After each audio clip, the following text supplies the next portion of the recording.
அதெல்லாம் நினச்சிருப்போம். கொரோனா 2வது அலை முடிஞ்சிருச்சு, 3வது அலை இப்போதைக்கு வராது அப்படின்னு நினச்சிட்டு எல்லோரும் அசால்ட்டாக இருந்திருப்போம்.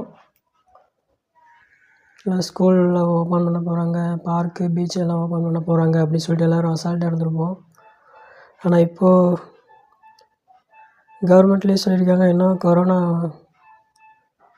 2வது அலை இன்னும் முடியல அப்படின்ற மாதிரி சொல்லியிருக்காங்க. இன்னும் ஒரு சில பேர் என்ன சொல்லியிருக்காங்க அப்படின்னா, கொரோனா 3வது அலை இப்போயே ஸ்டார்ட் பண்ணிடுச்சு அப்படின்ற மாதிரி சொல்கிறாங்க. இதனால் எல்லோரும் ஜாக்கிரதையாக இருக்கணும், எச்சரிக்கையாக இருக்கணும். கவர்மெண்ட் சொல்கிற வழிமுறைகளை எல்லாம் கடைப்பிடித்து நடக்கணும். சரி, இப்போ வீடியோக்குள்ளே போயிடலாம். இன்றைக்கி எதை பற்றி பேச போகிறோம் அப்படின்னு பார்த்தீங்கன்னா, இந்த வாரம் உலக தாய்ப்பால் வாரமாக கடைப்பிடிக்கப்படுது. அதுவும் ஆகஸ்ட் 1ஆம் தேதியிலிருந்து 7ஆம் தேதி வரைக்கும் ஐநா உலக குழந்தைகள் பாதுகாப்பு அமைப்பு இந்த உலக தாய்ப்பால் தினத்தை அமல்படுத்தியிருக்காங்க. 1991ஆம் ஆண்டிலிருந்து இந்தியா உள்ளிட்ட 170க்கும் மேற்பட்ட நாடுகளில் இந்த உலக தாய்ப்பால் தினத்தை ஐநா குழந்தைகள் பாதுகாப்பு அமைப்பு அமல்படுத்தி இருக்காங்க. இப்போது தாய்ப்பால் மூலமாக குழந்தை மற்றும் தாய் 2 பேருக்கும் கிடைக்கக்கூடிய நன்மைகளை பற்றி பார்க்கலாம். ஆரோக்கியமான உலகத்தை உருவாக்கும் வகையிலும் தாய்ப்பால் கொடுப்பதை ஆதரிக்கும் வகையிலும் இந்த வருடம் உலக தாய்ப்பால் தினம் அனுசரிக்கப்படுகிறது. தாய்ப்பாலை உணவாக கொடுப்பதன் மூலம் பிரசவித்த பெண்களும் தாய்ப்பாலை மட்டுமே உணவாக உட்கொள்ளும் குழந்தைகளும் பெறும் நன்மைகள் எண்ணற்றவை. நோய் எதிர்ப்பு சக்தியை இறக்கும்போதே குழந்தைகள் பெற்றிருக்கவில்லை என்றாலும் அத்தகைய சக்தியை கொடுப்பது தாய்ப்பால் மட்டும்தான். தாய்க்கும் சேய்க்கும் உண்டாகும் பல நன்மைகளில் குழந்தைகள் பெறும் 5 நன்மைகள் குறித்து இங்கு அவசியம் தெரிந்து கொள்ள வேண்டும். குழந்தை பிறந்த 1 மணி நேரத்திற்குள் தாயின் மார்பகங்களில் சுரக்கும் பால் அடர்த்தியான மஞ்சள் நிறத்தில் சுரக்கும். இது சீம்பால் என்று அழைக்கப்படுகிறது.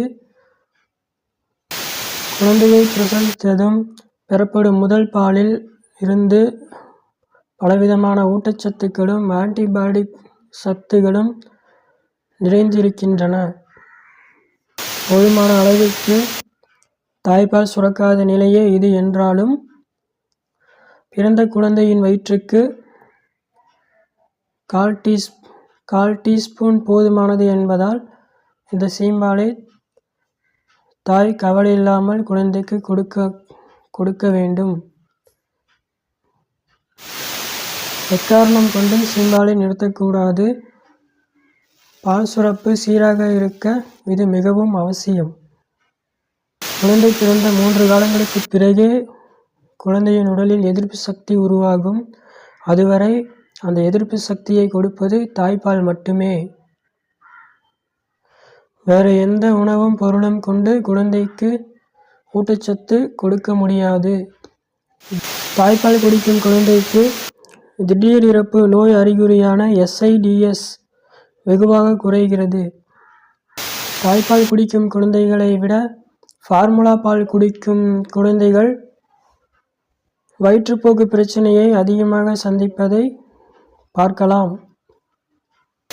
தாய்ப்பால் குடிப்பதால் குழந்தைகளுக்கு ஒவ்வாமை உண்டாகாது என்பதோடு ஆஸ்துமா, நிமோனியா, மூளைக்காய்ச்சல் போன்ற நோய்களையும் தடுத்து விடுகிறது.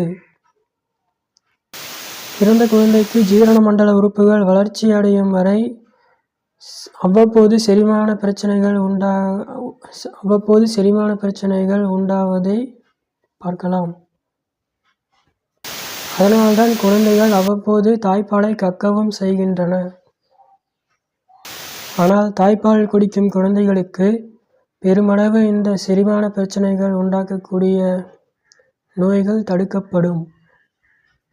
தாய்ப்பாலில் இருக்கும் பால் நொதிகள் குழந்தைகளுக்கு செரிமானத்தை எளிதாக்குகிறது. அது மட்டும் தாய்ப்பால் குடிக்கும் குழந்தைகள் மலச்சிக்கல் பிரச்சனையை பெருமளவு சந்திப்பதே இல்லை.